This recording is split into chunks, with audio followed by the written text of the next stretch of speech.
வணக்கம். நான் சூர்யா தங்கராஜ். ரொம்ப ஒரு ஹாப்பியான நியூஸ் வந்து உங்ககிட்ட ஷேர் பண்ணிக்கணும்னு ஆசைப்படுறேங்க. ஒரு ஸ்கூல்ல இருந்து 45 குழந்தைங்க உங்களோட கேக் ஷாப்பை வந்து இண்டஸ்ட்ரியல் விசிட் பண்ண வராங்க அப்படின்னு சொல்லிட்டு கூப்பிட்டாங்க. இண்டஸ்ட்ரியா? அது எங்கே இருக்குது? நானே 2 ஓவனை வச்சு 4 பீட்டரை வச்சு ஒர்க் பண்ணிகிட்ருக்குறேங்க. ஏங்க காமெடி பண்ணுறீங்க அப்படின்னு சொல்லிட்டு அந்த மேம்கிட்ட சொன்னேன். மேம் இல்லை மேம், அவங்கள குட்டீஸ் தான், அவங்களுக்கு அவ்வளோ பெருசாக பார்க்கணுங்கிறது கிடையாது. நீங்கள் செய்கிறத அவங்க பார்க்கணும், கேக் செய்யும்போது ஒரு இன்ட்ரெஸ்டிங்காக பார்ப்பாங்க, அவங்களும் சிலதெல்லாம் கற்றுக்குவாங்க அப்படின்னு சொல்லும்போது எனக்கு அது ஓகேன்னு தோணுச்சு. அப்புறம் சிலதெல்லாம் வந்து நம்மக்கிட்ட வாங்கவும் செய்வாங்க அப்படின்னு சொல்லியிருந்தாங்க. அதனால் எனக்கு வந்து ஐடியா தெரியலைங்க. நம்மளோட கிரைண்டா கார்ட்டுக்கு வந்து நம்ம எப்போவுமே வந்து கேக்ஸ் வந்து செய்வோம். காலையில் செய்ய ஆரம்பிப்போம். 3:30 மணிக்கு மேலே நம்ம கடையை ஓப்பன் பண்ணுறதுக்காக திங்ஸ் எல்லாம் போயிட்டு எடுக்க ஆரம்பிச்சிடுவோம். அந்த மாதிரி வந்து எப்போவுமே செய்வேன். இன்னைக்கு கொஞ்சம் அதிகமாகவே செஞ்சுருந்தேன், ஏன்னா குட்டீஸ் எல்லாம் வரதுனால. கேக் பால்ஸ் வந்து எப்போவுமே நம்ம கடையில் இருக்குங்க. அந்த கேக் பால்ஸ் வந்து எல்லா குழந்தைகளுக்குமே நம்ம கொடுக்கலாம் அப்படின்னு சொல்லிட்டு ஐடியா பண்ணியிருந்தேன். அதுக்கப்புறம் கேக் செய்கிறத அவங்க பார்க்கணும், செஞ்சு பார்க்கணுன்னு ஆசைப்படுவாங்க. அதனால் நான் என்ன பண்ணியிருந்தேன்னா, கேக் பால்ஸில் சாக்லேட் ட்ரிப் பண்ணிவிட்டு அவங்களுக்கே வந்து ஸ்ப்ரிங்கிள்ஸ் இதெல்லாம் போட்டு சாப்பிடும்போது அவங்களுக்கு ரொம்ப இன்ட்ரெஸ்டிங்காக இருக்குல்ல, அந்த மாதிரி பண்ணலாம் அப்படின்னு சொல்லிட்டு பிளான் பண்ணேன். என்னோடய டீம் வந்து இந்த விஷயத்த சொன்னோன்னே அவங்களும் ரொம்ப சந்தோஷம் ஆகிட்டாங்க. 2 நாளாகவே வந்து அந்த ஒர்க்குக்காக வந்து நிறையவே வந்து சிரமப்பட்டாங்க. கடைசியாக வந்து அந்த குழந்தைங்க வரும்போது எல்லாமே ரெடி பண்ணி வச்சுருந்தாங்க. என்னோடய டீமுக்கு பெரிய தேங்க்ஸ் வந்து நான் சொல்லிக்கணுங்க. ஏகேஆர் அகாடமி அப்படிங்கிற ஸ்கூலில் இருந்து தாங்க நம்மளுக்கு வந்து இண்டஸ்ட்ரியல் விசிட் வந்திருந்தாங்க. ரொம்ப ஹாப்பியாக இருந்துச்சுங்க. அவங்களுக்கு பெரிய தேங்க்ஸ் சொல்லிக்கணும்னு நினைக்கிறேன் நான். குழந்தைங்களுக்கு கேக் கொடுக்குறீங்க, கோதுமை மாவில் மட்டுமே கொடுக்கலாம்ல, வெள்ளை சர்க்கரையை யூஸ் பண்ணுறீங்க, கோவர்ச்சட் சாக்லேட் யூஸ் பண்ணலாம்ல, இப்படி வந்து நிறைய கமெண்ட்ஸ் வந்து எனக்கு வருதுங்க. நம்ம வந்து ஒரு சில விஷயத்தை யோசித்து பார்க்கணுங்க. ஏன்னா கோவர்ச்சட் சாக்லேட்டோட காஸ்ட் வந்து ரொம்ப அதிகம். ஆனால் நார்மலான ப்ரைஸ் எதிர்பார்க்குறவங்க அப்போ நார்மலாக நம்ம வந்து சாப்பிடவே முடியாதா? இந்த நாட்டுக்கோழி, பிராய்லர் கோழி மாதிரி தாங்க.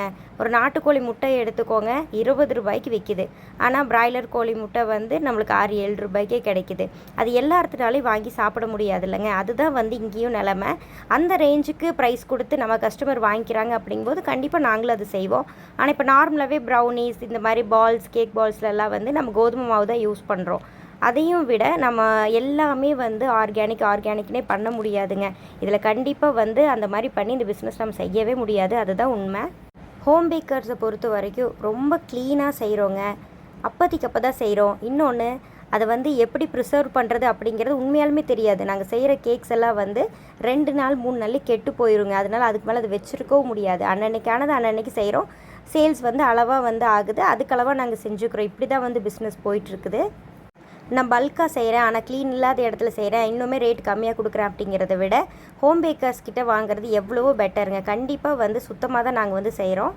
இன்னொன்று, மொத்தமாக ஸ்பாஞ்ச் பண்ணி வச்சுட்டு அதை வச்சு பண்ணாமல் ஒரு கேக்குக்கும் தனித்தனியாக பண்ணி ஒவ்வொரு கேக்குக்கும் கேர் கொடுத்து நாங்கள் பண்ணுறோங்க. அந்தந்த கஸ்டமர்கிட்ட மறுபடியும் கூப்பிட்டு ஒவ்வொரு என்கொயரிஸுமே கரெக்டாக கேட்டு அவங்களுக்கு பிடிச்ச மாதிரி வந்து நாங்கள் பண்ணி கொடுத்துட்ருக்குறோம். கிரைண்டா அப்படின்னு சொல்லிட்டு நம்மளோட சூர்யாஸ் ஹோம்மேட் கேக்ஸ் வந்து ஒரு குட்டி டெசர்ட் ஷாப்பும் வந்து ஓப்பன் பண்ணியிருக்கிறோங்க. Vengamedu VK government high school பக்கத்தில் நம்மளோட டெசர்ட் ஷாப் இருக்குதுங்க. அதுக்கு இப்போ நாம் வந்து இந்த மாதிரி பால் கேக்ஸ், முட்டை மிட்டாய், அப்புறம் கோதுமை மாவு கரும்பு சர்க்கரையில் செய்கிற brownies, rasmalai cake, gulab jamun cake, original mango cake, banana cake, இந்த மாதிரி நிறைய வெரைட்டிஸ் ஆஃப் கேக்ஸும் நம்ம பண்ணுறோங்க. இளநீர் கேக் கூட இப்போ பீஸ் கேக்ஸாக நம்மளுக்கு வந்து கிடைக்கிது. ரொம்ப ரீசனபிளான ப்ரைஸில் நம்ம கொடுத்துட்ருக்குறோங்க. ட்ரேஸ்லிச்சஸ் கேக்ஸ், எல்லா ட்ரேஸ்லிச்சஸ் கேக்ஸுமே நம்மளோட டெசர்ட் ஷாப்பில் அவைலபிளாக இருக்குது. ப்ரௌனிஸ், முட்டை மிட்டாய் எல்லாம் நம்ம கொரியரும் பண்ணி கொடுத்துட்ருக்குறோம். நாங்கள் எதிர்பார்த்ததை விடவே வந்து அந்த நாள் ரொம்ப நல்லா போச்சுங்க. நாங்கள் வந்து ஃபஸ்ட்டு அவங்க எங்ககிட்ட வந்து கேக்ஸ் வாங்கிக்குவேன் அப்படின்னு வந்து சொல்லியிருந்தாங்க. சரி, ஒரு அளவாக வந்து வாங்குவாங்க அப்படின்னு சொல்லிட்டு நாங்கள் நினச்சிருந்தோம். ஆனால் டேஸ்ட் பண்ணி பார்த்துட்டு நிறைய பேர் வந்து நிறைய வேணும் அப்படின்னு சொல்லிட்டு ஆர்டர் கொடுத்துருந்தாங்க.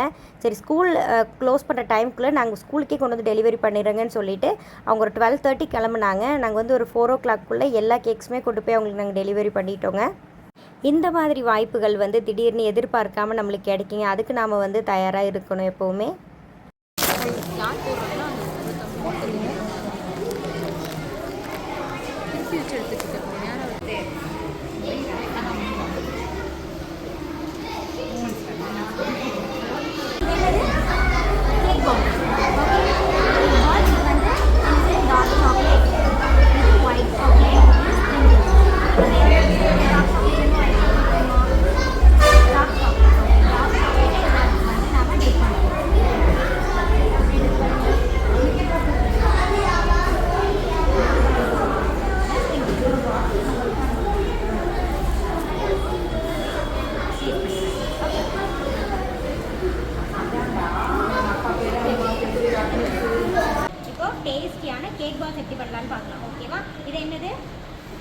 Cake balls. இந்த கேக் பால்ஸில் நம்ம என்ன ட்ரிப் பண்ண போகிறோம்? டார்க் சாக்லேட், அப்புறம் white milk chocolate. Milk chocolate இதில் உங்களுக்கு எது பிடிச்சிருக்கு? டார்க் சாக்லேட் பிடிக்குமா, மில்க் சாக்லேட் பிடிக்குமா? ரெண்டுமே பிடிக்குமா? அப்போ ரெண்டுமே நம்ம ட்ரிப் பண்ணலாம். நீங்கள் ஒரு கேக் பால்ஸ் எடுத்து இதில் வைங்க. உங்களுக்கு என்ன பிடிக்கும், யாருக்கு என்ன பிடிக்குமோ ட்ரிப் பண்ணிக்கோங்க.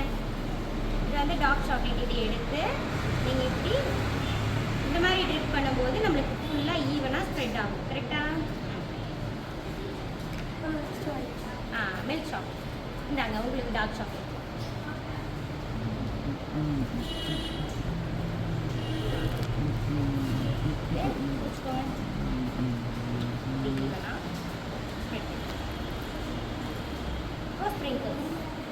ஸ்ப்ரிங்கிள்ஸ் கொஞ்சமாக எடுத்து மேலே ஸ்ப்ரிங்கிள் பண்ணலாம்.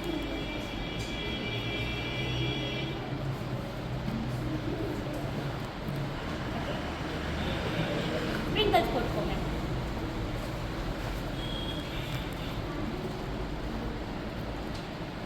டேஸ்ட் பண்ணி பாருங்க எப்படி இருக்குன்னு. இப்படி பேஸ்டோட இப்படி பிடிச்சிக்கோங்க. எப்படி இருக்கு? நல்லா இருக்கா? இப்போ ஸ்கூல்களெல்லாம் படிப்பு மட்டும் இல்லாமல் எவ்வளோ திறமைகளை குழந்தைகளை வளர்த்தணும் அப்படின்னு சொல்லிட்டு எவ்வளோ வாய்ப்புகளை ஏற்படுத்தி கொடுக்குறாங்க. இதெல்லாம் பார்க்கும்போதே ரொம்ப சந்தோஷமாக இருக்குதுங்க. அதுக்கப்புறம் நம்மக்கிட்ட என்னென்ன கேக்ஸ் இருக்குது அப்படின்னு சொல்லிட்டு அவங்களுக்கு டெமோ காமிக்கணும் அப்படிங்கிறக்காக rasmalai cake, rose milk cake, gulab jamun cake, அப்புறம் வெனிலா ட்ரேஸ்லிச்சஸ் கேக், ப்ரௌனீஸ் இது எல்லாமே வந்து அவங்களுக்கு ஷோ பண்ண ஆரம்பித்தோம். அதுக்கப்புறம் கேக் வந்து நம்ம எப்படி மிக்ஸ் பண்ணுறோம் அப்படிங்கிறத அவங்க பார்க்கணும் அப்படின்னு ஆசைப்பட்டாங்க. அதனால் கேக் வந்து எப்படி வந்து மேக் பண்ணுறோம் அப்படிங்கிறத காமிக்கிறக்காக அந்த கேக் பீட் பண்ணுறது அதுலேருந்து எல்லாமே காமிச்சோம். கப் கேக்ஸ் வந்து எப்படி ப்ரிப்பரேஷன் பண்ணுறோம் அப்படிங்கிற மெத்தட் தாங்க அவங்களுக்கு வந்து காமிச்சிட்ருக்குறோம். குழந்தைங்க ரொம்ப ஆசைப்பட்டு வந்து எல்லாமே பார்த்தாங்க. பெரிய கேக்ஸ் எல்லாமே வந்து அவங்களுக்கு செஞ்சு காமிக்கணும் அப்படின்னு சொல்லிட்டு நாங்களே ப்ரிப்பரேஷன் எல்லாமே பண்ணி தாங்க வச்சுருந்தோம். ஆனால் அவங்க எங்களுக்கு கொடுத்த டைம் பார்த்திங்கன்னா 1.5 மணி நேரம் தாங்க. 1.5 மணி நேரத்துக்குள்ளே இத்தனை ஒர்க்கு வந்து குழந்தைங்களுக்கு காமிக்கணும் அப்படின்னு சொல்லியிருந்தாங்க. 45 குழந்தைங்களும் வந்ததுனால நம்மளால் அந்த டைமுக்குள்ளே வந்து எல்லாமே வந்து காமிக்க முடியல.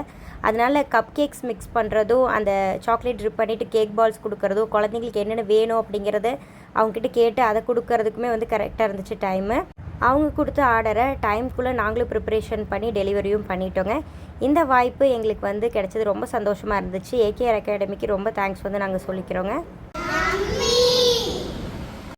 ஒரு குட்டி ரூமில் ஒரு குக்கர் வச்சுட்டு ஸ்டார்ட் பண்ண என்னோடய கேக் பிஸ்னஸ் இந்த அளவுக்கு வந்து டெவலப் ஆகிருக்கும் அப்படின்னு நினைக்கும் போது எனக்கு ரொம்ப சந்தோஷமாக இருக்குதுங்க. அடுத்த வீடியோவில் பார்க்கலாங்க. நன்றி, வணக்கம்.